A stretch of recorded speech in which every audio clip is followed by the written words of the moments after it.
In this video, we're going to take a look at the palettes and workspace system. Palettes are essentially floating windows within the software. They contain tools, resources, general information, or settings. We're going to start with the basic palette. This palette contains commonly used tools such as the selection tool, rectangle, circle, polyline, and so on. The selection tool, for example, is used to select objects, move them, and resize them. Below the basic palette is the toolsets palette. This palette contains multiple toolsets. It's essentially a palette of palettes. If you look down at the bottom, you'll see the various subpalettes within the toolsets palette. For example, you can see 3D modeling, visualization, dims, and notes. The toolsets available will be different depending on the software version installed. For example, there is additional toolsets such as the building shell, site planning, and spotlight toolsets. At the very bottom of the palette, both the toolsets palette and the basic palette, is a utility menu.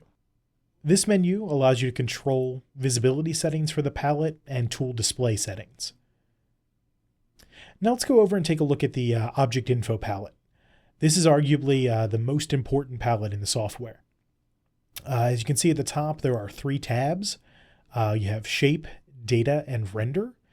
In order to see the render pane, you must have a design series version of the software or RenderWorks. Let's start with the Shape pane. This pane displays general information about the selected object or objects. It allows you to edit certain parameters of the selected object. If we go over now to the data pane, this pane allows you to give an object a name or edit any record information if a record is attached. Finally, if RenderWorks is enabled, the Render tab in the Object Info palette lets you apply and map textures to 3D objects. If you have a design series product, you can also apply sketch effects to objects here as well. Below the Object Info palette, we have the Resource Browser. The resource browser, in general, is a way to access resources from either within the file or from other files. Here you can view, edit, and apply resources to objects. If we click on the Files pop-up in the resource browser, we can go down and navigate to the various resource libraries available with the software. The resource browser will show any resources that are currently in your document or resources from other files. For example, we can see a line type, and we can actually just drag and drop this line type onto an existing line, and it will apply to the object. This works the same for hatches, gradients, and other resources. You can also drag and drop a symbol. We will cover symbols in more detail in another video. You can also edit objects in the resource browser. You simply right-click or control-click on Mac on a resource, and you can go down and edit the object. Now let's go over and take a look at the Attributes palette. Here you can set fill and pen style, color, line weight, opacity, and marker settings for objects. Below that is the Snapping palette. Here you can quickly toggle snap options on and off. We will go over the various snap options in further detail in the next video. In addition to these palettes, depending on your installed product, you may have some additional ones. For instance, there's also a visualization palette as well as a navigation palette. Now let's take a look at Workspaces. Workspaces contain the palette visibility and location, as well as menu options.